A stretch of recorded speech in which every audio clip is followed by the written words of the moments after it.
Corona की दूसरी लहर से जूझ रहे उत्तराखंड में राजनीतिक पार्टियों पर आगामी विधानसभा चुनाव का दबाव भी बढ़ने लगा है। ऐसा हम यूं ही नहीं कह रहे। दरअसल इन दिनों प्रदेश की दोनों प्रमुख पार्टियां बीजेपी और कांग्रेस कुछ ऐसे कामों में लगी हैं जिसका इस कोरोना काल से तो कोई लेना देना नहीं, बल्कि दोनों ही पार्टियां बस एक दूसरे को राजनीतिक बिसात पर शह और मात देने में लगी हैं। उत्तराखंड को इस महामारी से बाहर निकालने के लिए जब सबको मिलकर काम करना चाहिए था, तब दोनों ही पार्टियां व्रत खेल रही हैं। जहां बीजेपी ने कांग्रेसियों की बुद्धि शुद्धि के लिए मौन व्रत रखा, तो वहीं कांग्रेस ने भी उपवास रखकर बीजेपी पर पलटवार किया। उत्तराखंड की राजनीति में शायद ये ऐसा पहला मौका होगा जब सत्ताधारियों को विपक्ष का मुंह बंद करने के लिए मौन का सहारा लेना पड़ा हो। दरअसल प्रदेश में कोरोना के बिगड़ते हालात को लेकर इन दिनों कांग्रेस बीजेपी सरकार पर हमलावर है। ऐसे में बीजेपी को आगामी विधानसभा चुनाव में अपनी छवि खराब होने का डर सता रहा है। यही कारण है कि बीजेपी प्रदेश अध्यक्ष मदन कौशिक ने कांग्रेस को मात देने के मकसद से मौन व्रत को हथियार बनाया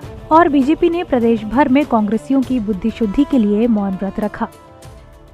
उपवास क्यों कर रहे हैं? फिर उपवास किस लिए सर? आपको काम, आपकी सरकार है, आपका संगठन है, तो उपवास किस बात का? देखिए, कोरोना के संक्रमण काल में हम लड़ाई लड़ रहे हैं कोरोना के साथ, उसको हराने के लिए। कांग्रेस लड़ रही है जनता के साथ। कांग्रेस के बड़े नेताओं ने भी कांग्रेस के लोगों को समझाया कि ये लड़ाई का समय नहीं है, ये आरोप प्रत्यारोप का समय नहीं है, ये पुतले दहन का समय नहीं है, ये टूल किट बनाने का समय नहीं है, ये बड़े होल्डिंग लगाकर बदनाम करने का समय नहीं है, ये प्रधानमंत्री पर आक्रमण करने का समय नहीं है। ये समय मिलकर लड़ाई लड़ने का है। कांग्रेस अपने नेताओं का कहा नहीं मानती। सर्वदलीय बैठक में सब लोग आए, सब लोगों ने कहा कि मिलकर साथ चलेंगे, उन्होंने उनका कहा नहीं मान रहा। आज लगातार कांग्रेस जिस प्रकार से पुतला, अरे आप एक नहीं, आप 50 पुतले जलाना, मेरा भी पुतला जलाओ, मुख्यमंत्री का भी जलाओ, पूरे दाब के जलाओ, लेकिन कोरोना को हराने के बाद जलाओ। तो उनका काम है हर चीज में मीन मेघ निकालना। ये करोगे तो अब आप बताइए, वैक्सीन आ रही है ना, शुरू में आई वैक्सीन, इन्होंने क्या कहा, मोदी वैक्सीन है, ये बीजेपी की वैक्सीन है, ये विशेष धर्म के लिए लगवानी नहीं चाहिए, इसे हम नहीं लगवाएंगे, ये थर्ड ट्रायल नहीं हुआ, सारा वातावरण आपके सामने खराब किया। और आज वैक्सीन का बनाने की एक प्रक्रिया होती है। आखिर हमें 200 करोड़, 250 करोड़, 300 करोड़ वैक्सीन राज्य देश में चाहिए। इन्हें बनाने के लिए एक पूरा टाइम शेड्यूल होता है, हर महीने कितनी बनेगी। तो आज वो कह रहे वैक्सीन लाओ, वैक्सीन लाओ, वैक्सीन लाओ। तो ये जो इस प्रकार का वातावरण है, ये कांग्रेस को जो वातावरण बना रही है, ये उचित नहीं है। यही आज मैंने सांकेतिक मौन व्रत किया है। इस मामले में कांग्रेस भी कहां पीछे रहने वाली थी। कांग्रेस ने बीजेपी को मात देने के लिए उसी की चाल का प्रयोग किया। यहाँ रोचक बात ये है कि दोनों दलों के नेता एक दूसरे के खिलाफ ही चाल चल रहे हैं। यानी मदन कौशिक के मौन अस्त्र पर कांग्रेस के प्रदेश अध्यक्ष प्रीतम सिंह ने उपवास शस्त्र का प्रयोग किया।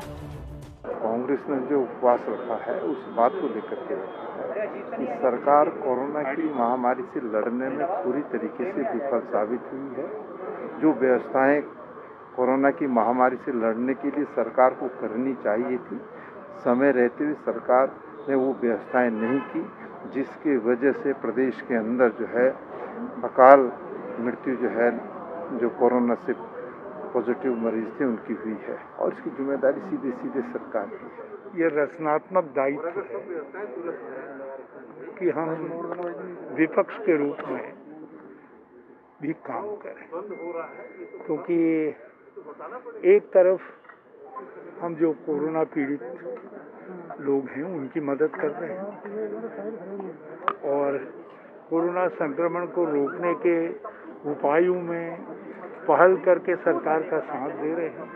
कोरोना के कारण राजनीतिक पार्टियां खुलकर चुनावी तैयारियां तो नहीं कर पा रही हैं, लेकिन उसी कोरोना के नाम पर जमकर सियासत करने से ये नेता बाज नहीं आ रहे। मौन व्रत और उपवास कर ये दोनों ही पार्टियां चाहे खुद को कितना ही सत्याग्रही दिखाने की कोशिश करे, लेकिन ये वक्त मौन रहने का कतई नहीं है। ये वक्त काम करने का है। प्रदेश देख रहा है कि किसने सच में काम किया और कौन कोशिश करने का दिखावा कर रहा है। वक्त पलटते देर नहीं लगती और ये वक्त 2022 में आने वाला है। Bureau report, ETV Bharat.